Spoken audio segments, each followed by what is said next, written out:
Welcome to the Economist in Your Ear podcast. Why would a city with a booming financial sector and a recovering housing market have completely empty shopping streets? It is honestly one of the most fascinating economic contradictions happening anywhere in the world right now. Yeah.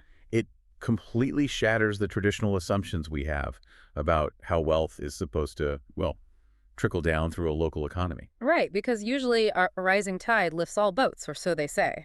Today, we're exploring an article titled Hong Kong's Retail Therapy to figure out the actual mechanics of this paradox. I mean, for anyone listening who has ever watched a beloved local business in your own neighborhood shutter its doors, despite the wider economy supposedly doing well, this story is incredibly relevant to you. Yeah, absolutely. We're going to unpack how shifting global consumer habits, vicious e-commerce price wars, and a massive border-crossing exodus are forcing historic high streets to get creative, and in some cases, entirely feline, just to keep the lights on. The overarching narrative here is really a tale of two completely detached economies operating within the exact same geographic borders. To grasp why the shopping districts look like ghost towns, we first have to, follow the money. Right. And that means looking at the macro-level financial engine of Hong Kong, which is remarkably healthy right now. Let's start with that financial picture, because the initial economic outlook for the city over the last couple of years was painted as pretty dire, wasn't it? Beyond the obvious slowdowns of the pandemic, economists were pointing to rising global interest rates as a massive threat to the city. Yeah, and that fear was entirely rooted in how Hong Kong structures its money. The city operates on a currency board system, meaning the local dollar is strictly pegged to the U.S. dollar. Wait, before we go further, for those of you listening who don't spend your days analyzing central banking policies, what does a currency board system actually look like in practice for the local economy? It essentially means Hong Kong imports American monetary policy. To maintain the peg, the city's de facto central bank has to move in lockstep with the U.S. Federal Reserve. Oh, I see. So when the United States aggressively raised interest rates recently to combat inflation, Hong Kong's financial conditions were automatically tightened by design. Local borrowing became expensive instantly, regardless of what was happening on the ground in local neighborhoods. And when borrowing gets expensive, capital naturally starts looking for easier environments. We saw all those headlines about money moving out of the city, searching for better yields. A lot of financial analysts were pointing to other hubs, particularly Singapore, right? Arguing that the center of financial gravity in Asia was permanently shifting. Right, they were. But the article highlights that this gloomy verdict was remarkably premature. The commercial high finance side of Hong Kong is absolutely regaining its swagger. Wow, really? Yeah, a prime indicator of this is the stock exchange. Some of the most valuable glittering companies from the mainland have been aggressively listing there. The data from 2023 is just staggering. Hong Kong actually led the entire world in initial public offerings, or IPOs. Wait, they led the world? Yep, they outdid the United States for the first time since 2019. That is a massive reversal of the trend we saw throughout the 2010s, when major Chinese tech and commercial firms were rushing to list in New York.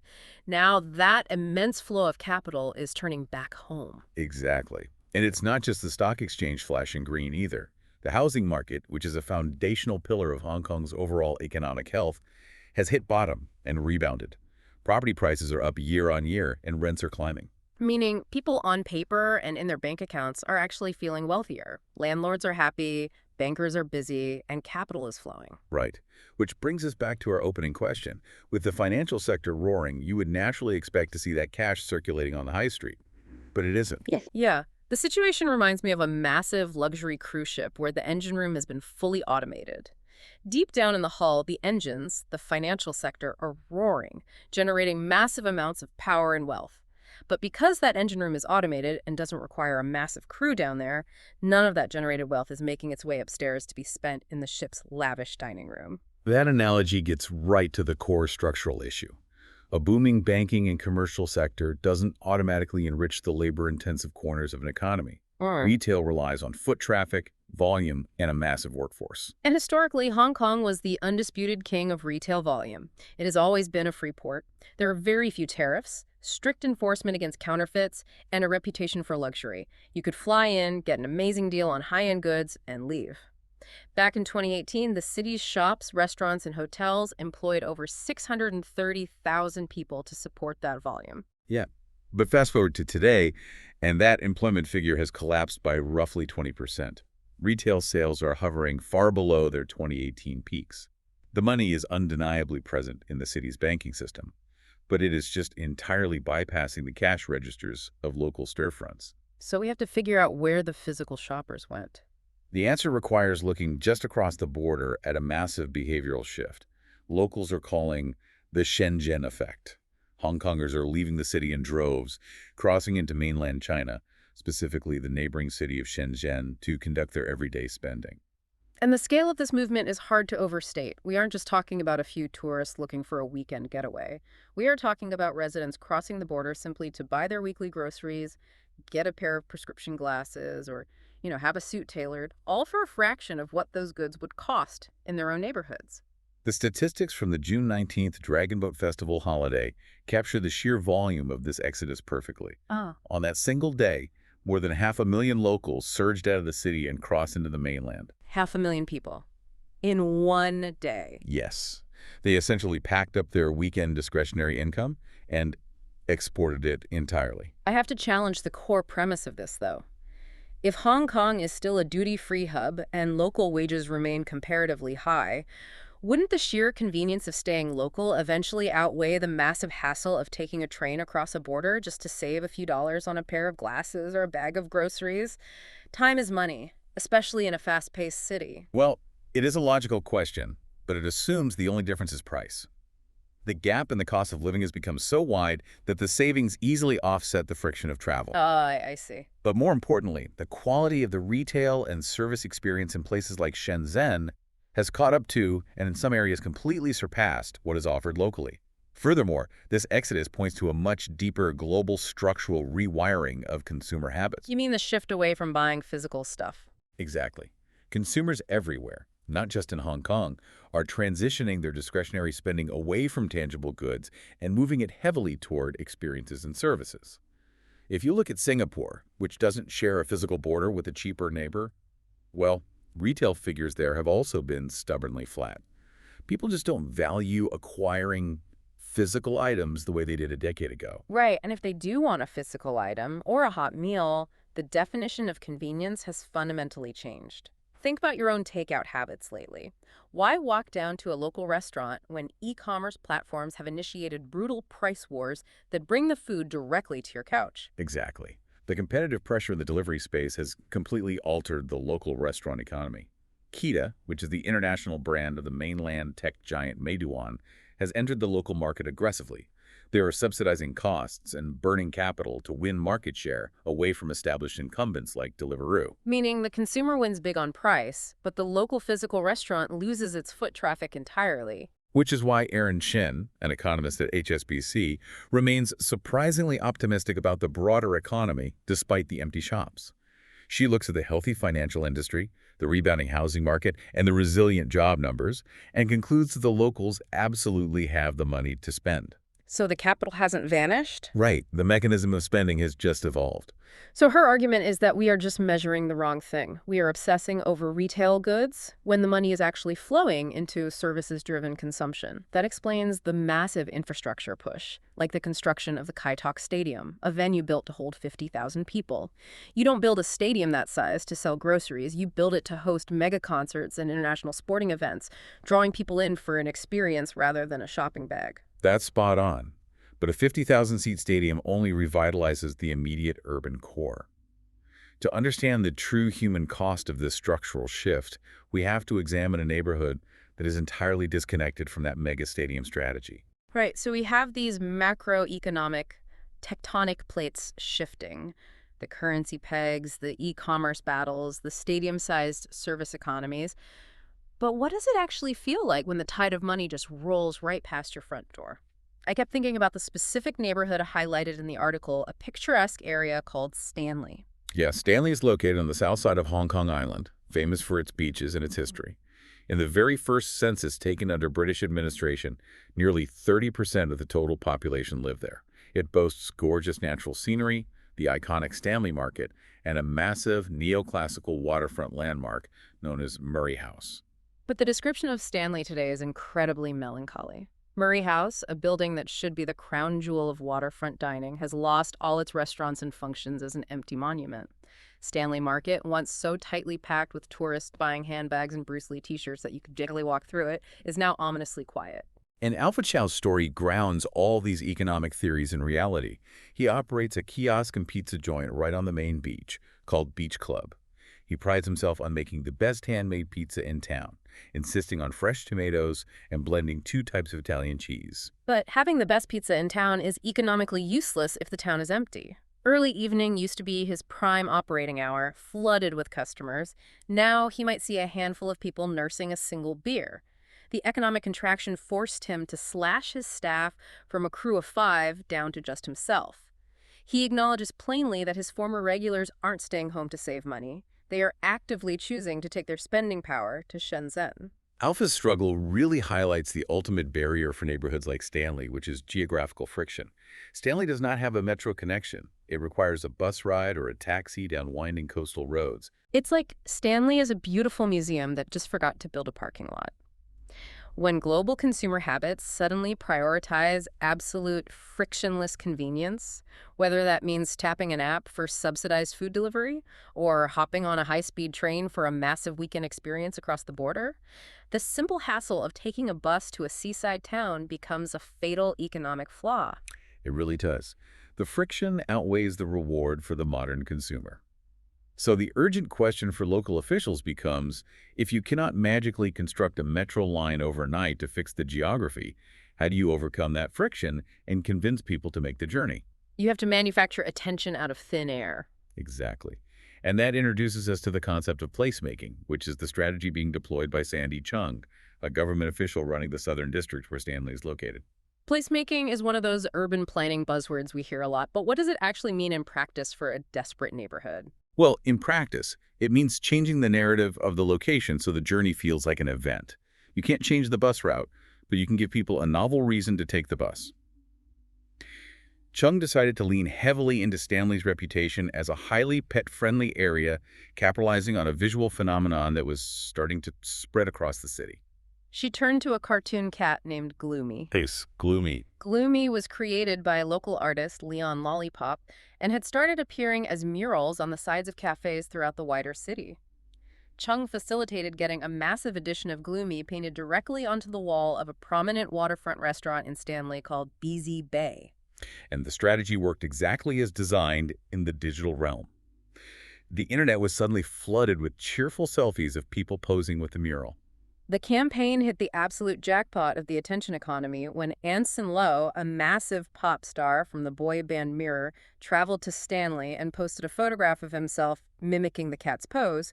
Predictably, his massive fan base swarmed the restaurant to recreate the exact same photo. It's wild.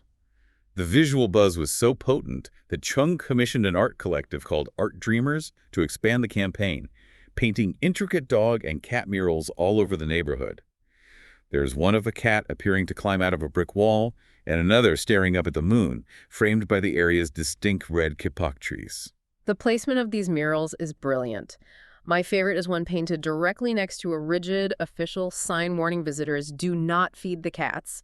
It's a great piece of subversive charm. And leaning into pet culture isn't just a random artistic whim either. It is deeply rooted in upcoming demographic realities. Analysts at Goldman Sachs project that by 2030, the urban pet population on the mainland will actually be nearly double the number of children under the age of 4. It's incredible. Consumers are increasingly structuring their leisure time around their pets, and they want to spend discretionary income in places that accommodate them. A new policy introduced in July even allows licensed restaurants to let customers bring real pets inside, a shift that several Stanley businesses immediately applied for. I love the aesthetic of the murals, and the Gloomy phenomenon is undeniably a fun story. But I have to ask a deeply skeptical question here. We have an influx of viral selfies, pop star endorsements, and adorable dogs sitting on patios. But when we look at the raw economics, doesn't Instagram, actually buy a slice of Alpha Chow's pizza? Yeah, that question cuts to the cruelest reality of the modern retail landscape. When we examine the hard data and the actual financial results of the Gloomy mural campaign, The answer is incredibly sobering. Because there is a massive disconnect between the government's perception and the business owner's reality. Sandy Chung, the official who orchestrated the placemaking, visited the area in May, spoke with operators, and reported that visitor flow was visibly up and people were enjoying the newly manufactured vibrancy. But foot traffic is a deceptive metric. When you speak to the operators who actually have to pay rent, like Alpha Chow, the optimism completely vanishes. He notes that while a few more people might wander by to see the new artwork, their behavior has fundamentally changed. They are arriving to look, to take a photo, and to leave.